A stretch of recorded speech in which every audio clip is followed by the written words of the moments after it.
Hello students.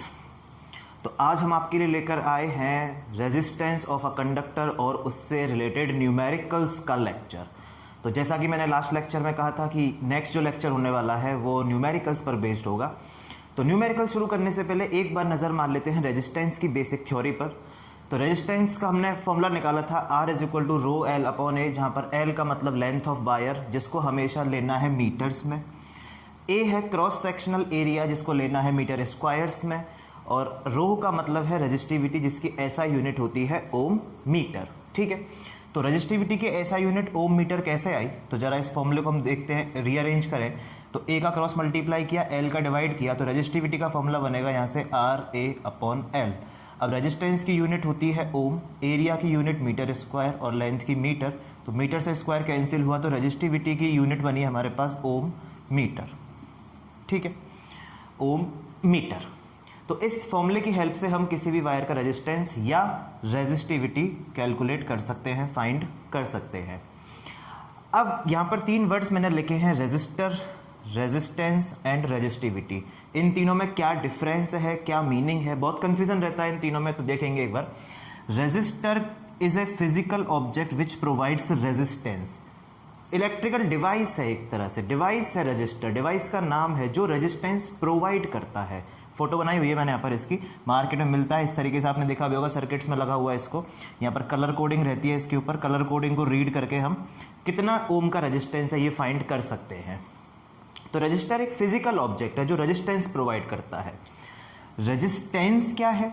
Resistance property of a material to provide obstructions in the flow of current, कि कोई material जो है वो current के फ्लो में ऑब्स्ट्रक्शंस प्रोवाइड कर रहा है, तो इस प्रॉपर्टी को हम लोग क्या कहते हैं? Resistance. Property of a conductor या property of any material to provide obstructions in the flow of current is called resistance. ठीक है, इसका फॉर्मूला हमने कैलकुलेट किया था, R = रो एल अपॉन ए, लिखा हुआ है यहाँ पर। और रेजिस्टिविटी क्या होती है? Resistivity is the ability of any material to provide resistance. Ability का मतलब कि कौन सा मटेरियल कितना ज़्यादा रेजिस्टेंस प्रोवाइड करता है या कितना कम रेजिस्टेंस प्रोवाइड करता है, इस बात का पता हम लोग करते हैं रेजिस्टिविटी से। ठीक है, जितनी ज़्यादा रेजिस्टिविटी होगी उतना ही रेजिस्टेंस ज़्यादा होगा, जितनी कम रेजिस्टिविटी होगी उतना रेजिस्टेंस क्या होगा? कम होगा, लेस होगा। ठीक है, तो ये है तीनों वर्ड्स के मतलब, resistor, resistance and resistivity. Resistor physical device है, resistance property of conductor, resistivity ability, कितना ज़्यादा रेजिस्टेंस दे सकता है या कितना कम रेजिस्टेंस दे सकता है। अब देखते हैं इस पर हम बेस्ड क्वेश्चंस और न्यूमेरिकल्स। और न्यूमेरिकल्स जो होने वाले हैं वो बहुत ही अच्छी क्वालिटी के होंगे, जिनसे आपके कॉन्सेप्ट्स और ज़्यादा क्लियर हो जाएंगे। ठीक है, तो बोर्ड पर आपके सामने पहला सवाल मौजूद है, देखिए सॉल्यूशन करते हैं इसका। Find the resistance of copper wire of length 1 metre and cross sectional area this. और कॉपर की रेजिस्टिविटी गिवन है आपको, तो आपने रेजिस्टेंस का फॉर्मूला यूज़ किया, since R = rho L upon A. Rho की वैल्यू है आपके पास 1.7 इंटू 10⁻⁻8 इंटू लेंथ कितनी है? 1 मीटर में ही है ऑलरेडी, अपॉन एरिया। देखिए एरिया मिलीमीटर स्क्वायर में है, तो पहले हमें इसको मीटर स्क्वायर में चेंज करना पड़ेगा, तो 2 इंटू 10⁻⁻6 मीटर स्क्वायर। 1 मिलीमीटर में 10⁻³ मीटर, मिली का मतलब 10⁻⁻3, तो ये हो जाएगा 2 इंटू 10⁻⁻6। -6 ऊपर पहुंचेगा तो 10⁻², 2 का डिवाइड 0.7 में लगाएंगे तो 0.85, विच मीन्स 0.0085 ओम। ये आया हमारे पास इस कॉपर का रेजिस्टेंस। तो आप देख सकते हो कि जो रेजिस्टेंस की वैल्यू है ये बहुत कम आई है, इसीलिए हम लोग कॉपर जो है मटेरियल इसका यूज़ करते हैं कनेक्टिंग वायर्स बनाने के लिए। तो कॉपर का रेजिस्टेंस देखा हमने, बहुत कम रेजिस्टेंस आया है, इसलिए इसका यूज़ करते हैं कनेक्टिंग वायर्स बनाने में। इसी सवाल का नेक्स्ट पार्ट देखिए। इसी सवाल में हम लोग कॉपर की जगह पर और वायर का मटेरियल चेंज कर देते हैं, और वायर का मटेरियल सपोज मैंने कर दिया नाइक्रोम। नाइक्रोम जो कि अलॉय है, इससे पहले वाले लेक्चर हम डिस्कस कर चुके हैं, अलॉयज जिनका रेजिस्टेंस हाई होता है।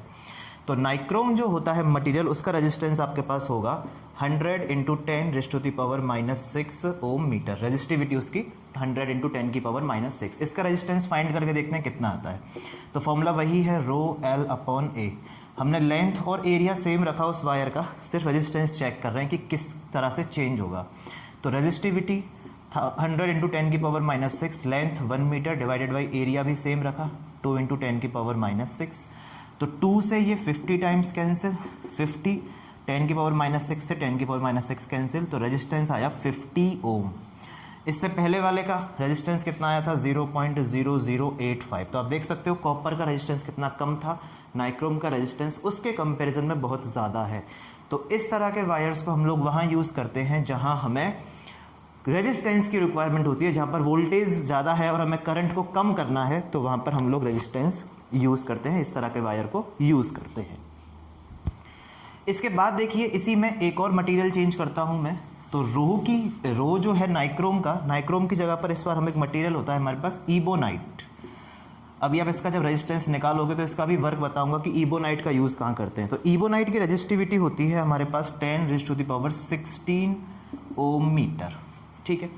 तो इसका रेजिस्टेंस निकालोगे आप सेम वायर के लिए, तो rho 10⁻16 into length 1 metre divided by area 2 into 10 की पावर -6, तो 1/2 तो रहेगा 0.5 और इंटू 10 की पावर 22 ओम। तो आप देखो 10 की पावर 22 यानी कि 5 के बाद 21 जीरोस, कितना हाई रेजिस्टेंस है, very high resistance, very high resistance.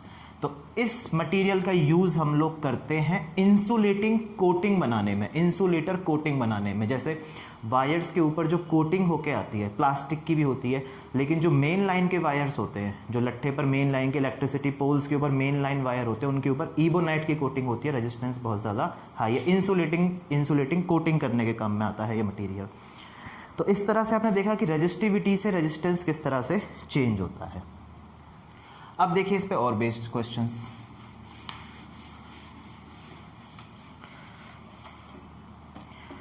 अगला सवाल देखिए, अलग तरीके का सवाल दिया कि बेटा एक वायर है, रेजिस्टेंस वायर है कोई भी, और जिसका रेजिस्टेंस है R, ठीक है।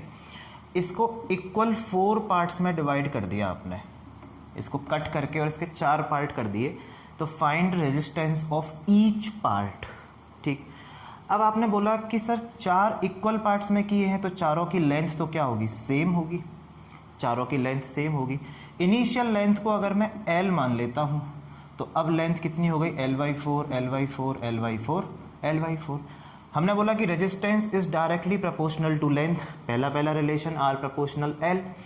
तो अगर आप लेंथ को 1/4 कर रहे हो तो रेजिस्टेंस भी क्या हो जाएगा 1/4। तो जो नया रेजिस्टेंस आएगा R डैश वो कितना हो जाएगा R/4, और R डैश किसका है, ईच पार्ट का, ईच पार्ट, एक पार्ट का R/4, इसका भी R/4 R/4 R/4। सपोज मैं बोल दूं कि इसकी वैल्यू 16 ओम थी, तो ईच पार्ट का रेजिस्टेंस कितना हो गया, तो 4 ओम, सबका कितना हो गया 4 ओम। क्लियर है। तो अगर आप लेंथ चेंज करोगे तो रेजिस्टेंस उतने ही टाइम्स क्या हो जाएगा, चेंज हो जाएगा। सिर्फ लेंथ चेंज की मैंने इस सवाल में, काट के लेंथ चेंज की। अब देखिए एक बहुत ही फेमस सवाल, बहुत ही famous question. The length of a resistance wire is doubled by pulling it, then find its new resistance.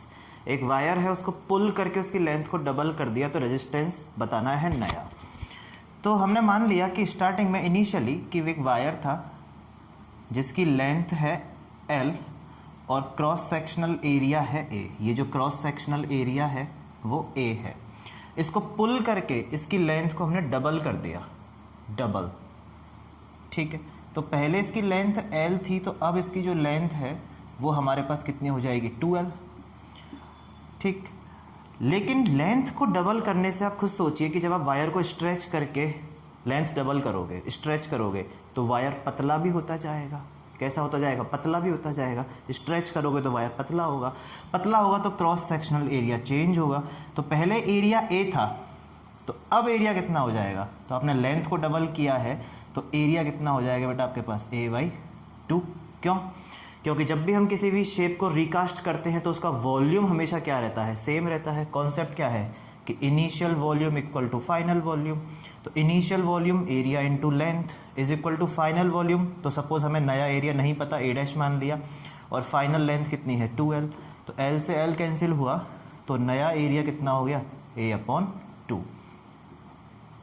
ठीक है, अब पहले मैंने इसका रेजिस्टेंस मान लिया R और नया रेजिस्टेंस मान लेता हूँ R' जिसकी वैल्यू हमको फाइंड करनी है। तो R' is equal to rho L'/A'। बिल्कुल सही बात है, क्यों? क्योंकि रेजिस्टिविटी पर तो कोई इफेक्ट पड़ेगा नहीं। रेजिस्टिविटी सिर्फ किसकी होती है, रेजिस्टिविटी डिपेंड करती है मटेरियल पर। किस पर डिपेंड करती है, मटेरियल पर। तो एक ही वायर है, सपोज कॉपर का है तो कॉपर ही है तो रेजिस्टिविटी तो सेम रहेगी, बट हमने लेंथ और एरिया क्या किए हैं, चेंज किए हैं। तो equal to rho as it is L', तो नई लेंथ कितनी है हमारे पास 2L अपॉन A', यानी कि नया एरिया कितना है हमारे पास A/2। तो ये 2 तो ऊपर पहुंचेगा तो कितना हो जाएगा 4 रो L/A। और रो L/A ये क्या है, ये इनिशियल रेजिस्टेंस है। तो जो नया रेजिस्टेंस है वो हमारे पास पहले वाले रेजिस्टेंस का कितना हो जाएगा, 4 टाइम्स आंसर। ठीक है, इस तरह के क्वेश्चंस को करने की एक शॉर्ट ट्रिक बताता हूँ आपको कि किस तरह से आप शॉर्ट ट्रिक से इस टाइप का क्वेश्चन कर सकते हो, जिसमें वायर को पुल करके उसकी या रिकास्ट करके उसकी लेंथ को चेंज कर दिया।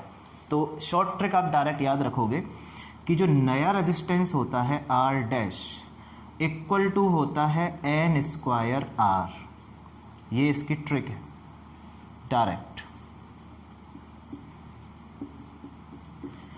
N का मतलब कि कितने टाइम्स आपने लेंथ को चेंज किया है। सपोज जैसे यहाँ पर रख के देखते हैं इसको, तो उसने बोला कि लेंथ को कितना कर दिया, डबल कर दिया। तो नया रेजिस्टेंस R' बराबर 2 का स्क्वायर 4 इंटू R, 1 सेकेंड में आंसर। इतना कुछ करने की ज़रूरत ही नहीं है। N का मतलब कितना टाइम्स चेंज किया, और R पुराना रेजिस्टेंस यानी कि इनिशियल, और R' का मतलब कौन सा रेजिस्टेंस है, फाइनल रेजिस्टेंस। देखिए इस पर बेस्ड एक और क्वेश्चन, थोड़ा सा उसको चेंज करेंगे पर है ऐसा ही सवाल, और वो भी अच्छा है क्वेश्चन। इसमें है the length of A resistance wire is halved. इस बार हमने रेजिस्टेंस वायर की लेंथ को हाफ कर दिया, हाफ्ड बाय पुलिंग नहीं होगा, रिकास्टिंग। क्या बोलेंगे, रिकास्टिंग। कैसे भी हमने रिकास्ट करके, recasting it. Then find percentage change in resistance. Percentage change पूछा कि कितना परसेंट चेंज हुआ रेजिस्टेंस में। तो देखो आपने बोला कि पहले तो चेंज कितना हुआ, तो आपको फॉर्मूला याद है डायरेक्ट कि R' equal to N² R। ठीक है, तो नया रेजिस्टेंस कितना आएगा हमारे पास, तो N की वैल्यू इस बार क्या बोलेंगे हम लोग 1/2। क्यों, क्योंकि सवाल में कहा है कि उसको हमने लेंथ को क्या किया है, हाफ किया है। तो N की जगह पर 1/2 इंटू होल स्क्वायर R। तो जो नया रेजिस्टेंस है वो पहले वाले रेजिस्टेंस का 1/4 टाइम्स हो गया। ठीक है, ट्रिक से निकाल लिया आंसर। लेकिन सवाल में पूछा है परसेंटेज चेंज, तो किसी भी क्वांटिटी में परसेंटेज चेंज कैसे निकालते हैं, परसेंटेज चेंज डेल्टा R%। तो हमेशा याद रखना है कि final value minus initial value upon initial value into 100। किसी भी क्वांटिटी में परसेंटेज चेंज जब भी निकालना है, कितना परसेंट चेंज हुआ, final minus initial upon initial into 100। तो फाइनल रेजिस्टेंस यानी कि R' कितना है, R/4 माइनस इनिशियल रेजिस्टेंस है R upon again initial resistance R multiply by 100। तो R तो कॉमन लेके सब जगह से कैंसिल हो गया, 1/4 minus 1 which means minus 3/4 into 100। तो ये हो जाएगा हमारे पास 2 से 2 टाइम्स, 2 से 50 टाइम्स, 2 से ये 25 टाइम्स, तो -75%। माइनस में क्यों आया, क्योंकि रेजिस्टेंस जो है वो डिक्रीज हुआ है। पहले का 1/4 टाइम्स हो गया, पहले का 1/4। मान लो पहले रेजिस्टेंस था 100, तो अब कितना रह गया, 25 ओम रह गया। यानी कितना परसेंट चेंज हुआ, 75%। माइनस का मतलब डिक्रीज हुआ, तो आंसर आया 75% डिक्रीज। खत्म, क्लियर है बात। तो इस तरह से हम लोग रेजिस्टेंस पर बेस्ड क्वेश्चंस कर सकते हैं, सिर्फ रेजिस्टेंस पर इस तरह के सवाल बनते हैं।